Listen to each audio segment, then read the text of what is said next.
Hello, scholars. Hi again. I'm going to finish reading Fiona's Lace to you guys. We left off yesterday at just the part that the dad was telling the story about kind of a scary ghost, mythical creature in Ireland. And I want to continue to read to you. Now, I want to tell you that Patricia Polacco, she's one of my favorite children's book authors. And one of the reasons is that her books are very touching.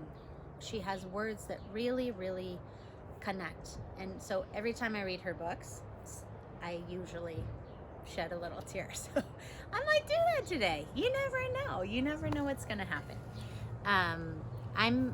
Okay, let's keep on going. Let's see. Where were we yesterday? We were, okay, let's see. I'm just going to go back like a good reader does. And I'm going to read this last paragraph. This is about the puka, the ghostly black horse that is harnessed to the costa bower, the carriage of death. The banshee screeches and pounds on the door to collect souls that have passed from this life, Father said as he pretended to shiver. I don't want this story, Da. I want to hear about the trail of lace that you took to Mom again, Eilish insisted. Darling, you know that one by heart. I want to hear it too, Da. I want to hear about Glencarry. I miss Ireland. Hold on, sorry guys. I'm gonna kind of fix this a tiny bit. Okay. Their father obliged them, and then he and their mother hugged Fiona and Eilish in for the night. Remember, my precious lambs, keep the Sabbath, love the Laird. It's in your heart home resides. It's in your heart home resides. Is that true? Does home reside in your heart? I like that. And it will remain there as long as you remember those you love, their mother whispered as they both slipped out the door. Now wait, where did they go again? Do you guys remember? Think about it a second. Okay, yep, if you thought of it, they had to go to their second jobs, right? So they can make enough money to buy things, right? And to live. While Eilish slept, Fiona made lace for what seemed like hours. As she looked up to rest her eyes, she noticed a light glowing through the window. It was late. What could the light be? She heard shouting and people running about. Then there was a pounding on the door. It's the banshee coming for us, Eilish screamed, waking from a deep sleep. Then they heard a voice call out, Fire! There's fire! Run for your lives! With that, Fiona dressed Eilish, pulled on their shawls, grabbed the tea tin and her bolt of lace and ran for the door, pulling her crying sister. They all but tumbled down the rickety stairs and made for the alley. There were people everywhere running and screaming. As Fiona looked back down the alley, she could see nothing but flames lapping at the sky. It was dark and smoky. Just then, a clanging bell, neighing horse, and thundering hooves rushed by them. It's the puka and the costa bower, Eilish shrieked. No, Eilish, that's the fire wagon. They're coming to put down the fire, Fiona called out as she pulled her sister along. Where are Mum and Da? Where are they? If our house burns down, how will they ever find us? Eilish sobbed. Fiona didn't answer. They ran and ran until they tasted blood in the backs of their throats. Now that is some very descriptive language. Do you think their throats were actually bleeding? So I think maybe what was happening is that, smoke sometimes tastes kind of the same as blood does, I think. I'm not sure. Or when you run, it kind of does taste a little bit like the same, like kind of metallic in the back of your throat. That's what I think that means. I'm not sure.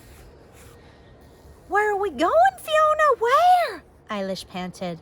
We're doubling back to our house. The fire has already been there and won't be back, Fiona answered urgently. How will Mum and Da ever find us? Eilish sobbed again. Fiona took out her bolt of lace. Her scissors were still around her neck. She pulled off some lace and started cutting it. No, Fiona, your beautiful lace, your lovely lace, Eilish screamed as she became hysterical. Eilish.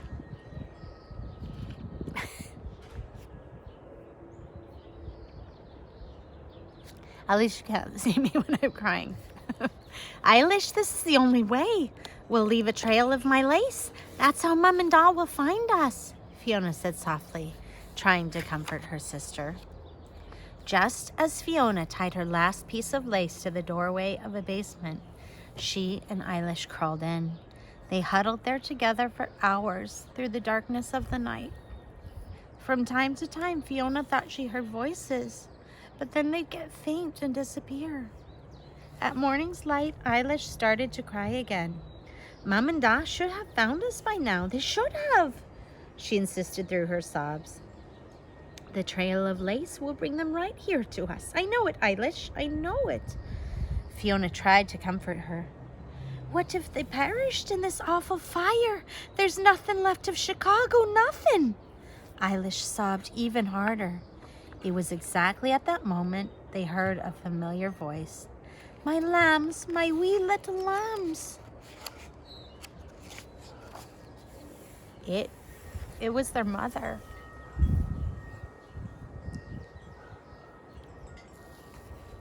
She and their father were both clutching pieces of sooty lace. We've been looking for hours. We'd almost given up hope, their mother said as she held them close. That's when we saw it, the first little glimmer of hope. Your lace, Fiona, your lace tied to a lamppost, their father cried. So we followed it. We followed each and every little bundle of it, their mother added. And it brought us right to you, my darlings, right here to you, Father said as tears rolled down his cheeks. But Mother, Fiona's lace is ruined. It's covered with smoke and soot, Eilish whispered.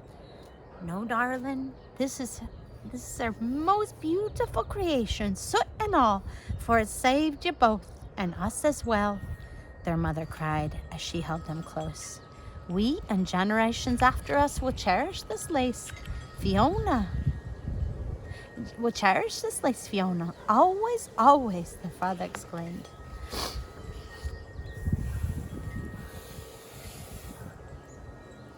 Okay, so I'm going to ask you a question before I read this part. See what I told you? Almost all of her books make me cry. So sorry about that. But I'm not sorry. It's good. It's good to be touched by literature, isn't it?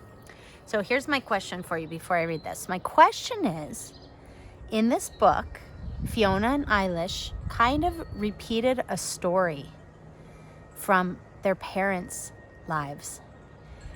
But it was different. And I wonder if you and your parents can think right now about a story that maybe you and maybe your siblings, if you have any, a lot of you don't, but maybe a story that you have repeated maybe in a different way that your parents lived as well. Something that they did as kids that you do now, something like that. So think about that. I'm going to read you the epilogue here because it's so good. One thing about Patricia Polacco is she always actually writes about her family. And so that's kind of, you'll hear what she has to say here. Mick Hughes was so right. My father's family has indeed cherished their pieces of Fiona's lace for so many generations now.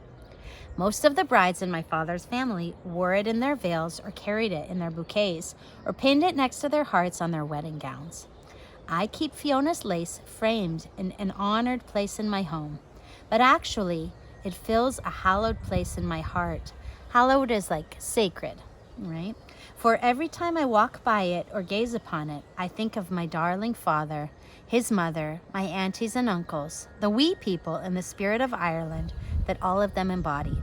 Then I find myself thanking the Lord, and I remember, just as Annie charged her 2 daughters, that home is where the heart resides, and it will remain there as long as those I love are remembered. Thank you, Fiona. Thank you for your astonishing legacy, and most of all, for your precious lace. And that is Fiona's Lace by Patricia Polacco. Bye-bye.